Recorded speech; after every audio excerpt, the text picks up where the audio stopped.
Hello viewers, welcome in this video. In this video we will see the topic indentured labor migration from India. चलिए पहले देखते हैं indentured labor होता क्या है. Before starting you must like, comment and subscribe this channel. Thanks for that. तो indentured labor होता क्या है? Indentured labor वो bonded laborers होते हैं जो कि कॉन्ट्रैक्ट पे काम करते हैं फॉर एन एम्प्लॉयर, किसी एम्प्लॉयर के लिए, और ये स्पेसिफिक अमाउंट ऑफ टाइम के लिए होता है. इसमें जो है पे किया जाता है, और साथ में ऐसा भी हो सकता है कि आपको काम करने के लिए आप नए कंट्री में जाना पड़े या फिर अपने घर से काफ़ी दूर जाना पड़े. इस तरह का जो बाउंडेशन होता है उसमें जो लेबर होता है उसके जो राइट्स होते हैं वो नहीं के बराबर होते हैं. तो चलिए देखते हैं इंडेंचर लेबर की क्या कहानी है. तो इंडेंचर लेबर माइग्रेशन इंडिया में जो है इलस्ट्रेट करता है, बताता है two side nature of 19th century world. मतलब अगर हम इंडेंचर लेबर की कहानी को देखें तो पता चल जाएगा कि कैसे 19th सेंचुरी में जो है एक ही सिक्के के दो पहलू चल रहे थे. कैसे? एक तरफ जहां पूरी दुनिया बहुत तेजी से ग्रोथ कर रही थी, लोग इकोनॉमिक ग्रोथ जो था वो काफी फास्टर हो रहा था, वहीं दूसरी तरफ जो है माइजरी भी जो है उतनी तेजी से बढ़ रही थी, गरीबी भी उतनी तेजी से बढ़ रहा था. एक तरफ जो हाई इनकम था बहुत सारे कुछ लोगों के लिए, और वही जो है दूसरी तरफ पॉवर्टी था बहुत सारे लोगों के लिए. टेक्नोलॉजिकल एडवांसमेंट हो रहा था, मतलब लोग जो है काफ़ी तेज़ी से डेवलप कर रहे थे, कुछ एरिया में फैक्ट्री सेटअप हो रहे थे, नई चीज़ें जो है इन्वेंट हो रही थी. वहीं दूसरी तरफ जो है बहुत सारे लोगों के लिए ये कई तरह की परेशानियां लेकर के आ रही थी. 19th सेंचुरी में हंड्रेड्स ऑफ थाउजेंड्स इंडियन और जो चाइनीज लेबर थे, ये लोग प्लांटेशन में काम करने के लिए या माइनिंग में काम करने के लिए, रोड पे काम करने के लिए, कंस्ट्रक्शन, रेलवे कंस्ट्रक्शन में काम करने के लिए, चाहे वो काम कहीं भी वर्ल्ड के किसी भी कोने में क्यों ना हो रहा हो, इन लोगों को ले जाया गया. मतलब इंडेंचर लेबर का सप्लाई जो है इंडिया और चाइना से बहुत दूर दूर तक हुआ. इंडिया में इंडेंचर लेबर जो है हायर किए जाते थे कॉन्ट्रैक्ट के तहत, जिसमें प्रॉमिस किया जाता था कि बाद में उन्हें इंडिया रिटर्न कर दिया जाएगा. जब उनका 5 इयर्स का कॉन्ट्रैक्ट खत्म हो जाएगा तो वो वापस भेज दिए जाएंगे और वो अपने घर आ सकते हैं. और मोस्ट ऑफ द जो इंडियन वर्कर्स थे वो प्रेजेंट डे रीजन अगर हम लोग देखें तो उत्तर प्रदेश, बिहार, सेंट्रल इंडिया या जो ड्राई डिस्ट्रिक्ट ऑफ तमिलनाडु थे यहीं पर से उठाया गया. मतलब यहाँ पे सबसे ज़्यादा अनएम्प्लॉयमेंट था, जिसकी वजह से सबसे अधिक अनएम्प्लॉयमेंट जो वर्कर्स थे, इंडेंचर वर्कर, यहीं पर से लाए गया. मिड 19th सेंचुरी में क्या हुआ कि बहुत सारे चेंजेस देखे गए. मतलब अनएम्प्लॉयमेंट क्यों बढ़ा? तो अनएम्प्लॉयमेंट बढ़ने के बहुत सारे रीजन थे. सबसे पहले कॉटेज इंडस्ट्री जो पहले से चला रहा था वो डिक्लाइन करने लगा. लैंड रेट बहुत ज़्यादा हाई हो गया था. जो लैंड थे उसको माइनिंग या प्लांटेशन वर्क में लगा दिया गया था. इसकी वजह से जो पुअर्स थे उनके लाइफ पे बहुत ज़्यादा इफेक्ट पड़ा, और वो अब रेंट नहीं दे पा रहे थे, टैक्सेस पे नहीं कर पा रहे थे, जिसकी वजह से कर्ज जो है वो बहुत ज़्यादा बढ़ने लगा. कर्ज बढ़ने की वजह से जो है या तो उनको काम की तलाश में कहीं जाना पड़ा, माइग्रेट होना पड़ा, या तो फिर वो इंडेंचर लेबर बन गए. इंडिया से बहुत सारे माइग्रेंट्स को कैरेबियन आइलैंड भेजा गया, जिसमें मेनली शामिल है त्रिनिदाद, ग्वेना और सुरिनाम. ये तीनों को मिलाकर के कैरेबियन आइलैंड बोला जाता है. इसके अलावा मॉरिशस और फिजी, यहाँ पर भी जो है बहुत सारे इंडियंस भेजे गए. इसीलिए आप लोग ध्यान दिए होंगे कि मॉरिशस, फिजी ये वो कंट्री है जहाँ पर जो है इंडियन पॉपुलेशन बहुत ज़्यादा मिलता है. क्लोजर होम तमिलनाडु, जो तमिल एरिया था, तमिल माइग्रेंट्स जो है वो सबसे अधिक सिलोन गए या मलाया गया, क्योंकि तमिलनाडु से थोड़ा नज़दीक पड़ता है श्रीलंका. श्रीलंका का जो है पुराना नाम सिलोन है, अभी श्रीलंका बोलते हैं. इंडेंचर वर्कर्स जो है रिक्रूट किए जाते थे. इसके साथ साथ जो आसाम का प्लांटेशन एरिया था, टी प्लांटेशन एरिया, वहाँ पे मतलब कुछ अगर देखा जाए तो बिहार और झारखंड के एरिया से जो है बहुत सारे इंडेंचर लेबर जो है आसाम भी पहुँचे. जो रिक्रूटमेंट होता था उसमें बहुत सारे एजेंट शामिल होते थे. ऐसा नहीं था कि बहुत आसानी से जो है एम्प्लॉयर होते थे उनको इंडेंचर लेबर मिल जाते थे, ऐसा नहीं था. वो लोग क्या करते थे, बहुत सारे एजेंट्स रखते थे. एजेंट्स का काम होता था लेबर्स को कलेक्ट करना, और ये जो एजेंट होते थे इनको जो है छोटा मोटा जो है कमीशन दे दिया जाता था. मेनी माइग्रेंट्स जो एग्रीड होते थे टू टेक अप वर्किंग, उनको ये लगता था कि जो यहाँ पे गरीबी है उसकी वजह से, जो पॉवर्टी है उससे उनको थोड़ा छुटकारा मिल सकता है, या गांव में जो पहले जो विलेज में बहुत ज़्यादा उनको सताया जाता था, ऑपरेशन होता था, उसकी वजह से ये लोग एग्री हुआ करते थे बाहर जाकर के काम करने के लिए। एजेंट इसके साथ जो है माइग्रेंट्स जो तैयार होते थे जाने के लिए, उनको बहुत सारी जो है चीज़ें बताते थे, गलत इन्फॉर्मेशन दिया जाता था उनको कि वो कहाँ जाना है ये ठीक से नहीं बताया जाता था, कैसे जाना ये भी नहीं बताया जाता था, काम क्या करना ये भी नहीं बताया जाता था, इवन कि वर्किंग कंडीशन के बारे में, लिविंग कंडीशन के बारे में भी सही जानकारी नहीं दी जाती थी। मतलब सारे फॉल्स इन्फॉर्मेशन के साथ जो है लोगों को एग्री किया जाता था बाहर जाकर के काम करने के लिए।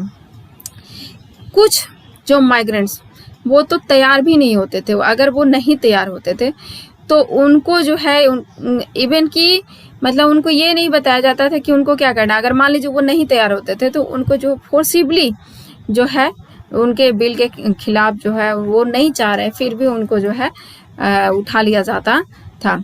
इवन कि ज़्यादातर केसेस में ये नहीं बताया जाता था उनकी यात्रा करनी है। इंडिया में एक्चुअली ये अच्छा नहीं माना जाता था ओशियन वाइज, तो इसके बारे में कभी बताया नहीं जाता था कि उनको ओशियन पार जाना होगा। Now we can see here Indian indentured labour cocoa plant में जो है त्रिनिदाद में काम कर रहे हैं अर्ली 19th सेंचुरी की। एक्चुअली वर्किंग कंडीशन इतना हार्ड हुआ करता था कि इसमें काम करना आसान नहीं होता। 19th सेंचुरी में जो है एक new system of slavery start हो गया। जैसे ही कोई लेबरर जो है प्लांटेशन में पहुंच जाता था, वहाँ पर उसको जो है जो वर्किंग कंडीशन हुआ करता था वो बिल्कुल भी अलग होता था, क्योंकि ऑलरेडी उसको गलत इन्फॉर्मेशन दिया जाता था। तो गलत इन्फॉर्मेशन के बेसिस पे वो इमेजिन करता था कि उसे क्या काम करना है, लेकिन जब वहाँ पर पहुँचा जाता था तो पाता था कि बिल्कुल ही अलग चीज़ है। लिविंग और वर्किंग कंडीशन काफ़ी हार्श हुआ करते थे और उनके पास शायद ही कोई लीगल राइट्स हुआ करता था, बहुत फ्यू लीगल राइट्स हुआ करते थे।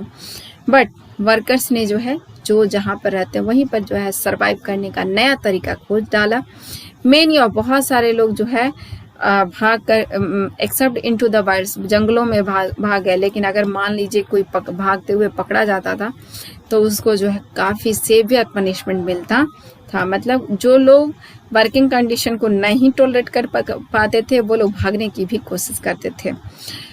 कुछ जो है उन लोगों ने नए फॉर्म्स डेवलप कर लिए, कलेक्टिव सेल्फ एक्सप्रेशन, साथ में जो है जो कल्चरल फॉर्म था उसको ब्लेंड करना शुरू कर दिया। मतलब जहाँ पर ये लोग काम करने जाते थे वहाँ पर अलग अलग कंट्री के लोग एक साथ मिलते थे, जो जिसका कल्चर होता था सब ने मिक्स करके जो है नए पुराने को मिक्स करके एक नया फॉर्मेट जो है क्रिएट कर लिया।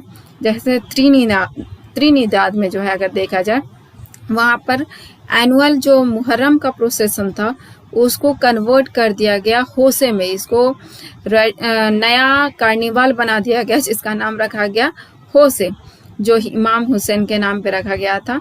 इसमें क्या होता था कि सभी रिलीजन के लोग, सभी रेस के लोग ज्वाइन करते थे और सब एक साथ प्रोसेसन निकाला करते थे। मतलब एक पुराना है, ये पुराना कल्चर है मुहर्रम का, लेकिन सब लोगों ने मिल करके उसको नया फॉर्म दे दिया जिसमें सभी शामिल हो सकते थे।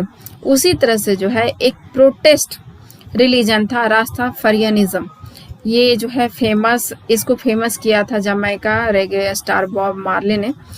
बोला जाता है कि ये भी एक नया सोशल रिफ्लेक्ट था कल्चरल लिंक्स का। इसमें जो है इंडियन माइग्रेंट्स जो कैरिबियाई के साथ मिले थे उन लोगों ने मिल करके ये नया रिलीजन फॉर्म कर लिया था जिसका नाम था रास्ताफरियनिज्म।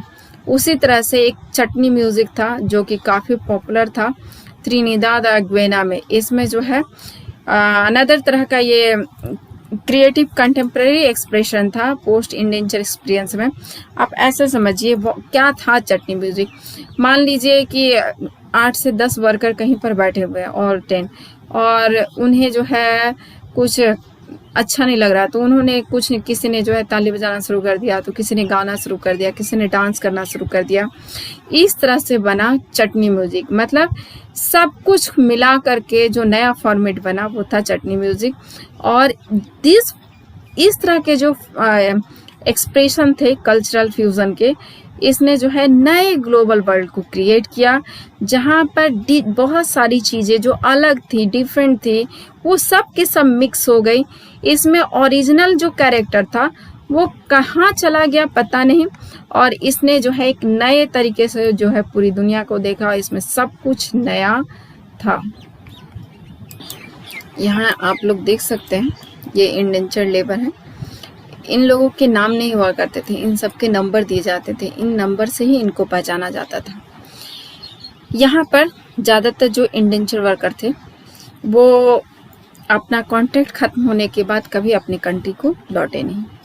और मान लीजिए कि कोई लौट करके आया भी तो उसने क्या देखा कि गांव में लगभग सब कुछ बदल चुका है। वहाँ पर उनके पास जो है काम करने के लिए कुछ भी नहीं था, कोई सपोर्ट नहीं था, तो वो कुछ समय इंडिया में स्पेंड करने के बाद फिर से उसी जगह पे लौट गया जहाँ पर उसको काम मिलता था। इसी वजह से हम देख सकते हैं कि एक लार्ज जो कम्युनिटी है इंडियन का, वो उसी कंट्री में मिलते हैं। मतलब एक बार वहाँ जाने के बाद, मतलब जहाँ पर वो लोग पहुँचे, जो कंट्री जहाँ पे काम करने के लिए वो वहाँ गए, वहीं पे सेटल हो गए। इसमें से कुछ जो है हम लोग अमेजिंग नाम सुन सकते हैं, जिसमें नोबेल प्राइज विनर राइटर हैं B.S. नायपॉल। इनका नाम जो है हम लोगों ने सुना होगा है। और ये क्यों इन लोग का नाम जो है इंडियन की तरह लगता है, इसी के साथ कुछ और नाम का एग्जांपल ले सकते हैं हम लोग। जैसे वेस्ट इंडीज के क्रिकेटर हुए शिव नारायण चंद्र पॉल, राम नरेश रमन। ऐसा नहीं लगता है कि इन सब के नाम में कुछ इंडियन जो है एलिमेंट्स है। तो इसके होने की वजह यही है कि इनके जो डिसेंडेंट हुए, इनके जो बहुत जो फोर फादर वगैरह हुए, वो कभी ना कभी जो है इंडिया से उस कंट्री में ट्रांसफ़र हुए थे एज ए प्लांटेशन वर्कर। और इसी वजह से जो है इनके नाम इस तरह से हैं।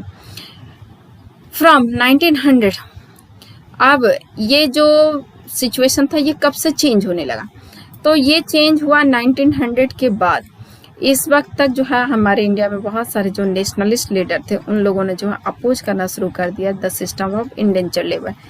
उन्होंने बताया कि काफ़ी अब्यूसिव है और क्रूएल है, इसलिए इसको समाप्त होना चाहिए।